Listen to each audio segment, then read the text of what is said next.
Hello and welcome. You are watching Anitech Hacks. Sometimes you need a temporary email address for some suspicious site. So in this video, I will show you how you can generate temporary email. So here we go. Go on the Google Chrome and on the search bar you have to type temp mail. The link is also in description. Click on the first website. Now this website will create temporary email automatically. You can copy and use it anywhere. You can also change it if you don't like this email address. Here inbox also is here.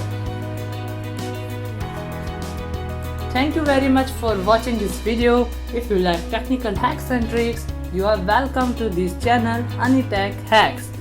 Have a good day.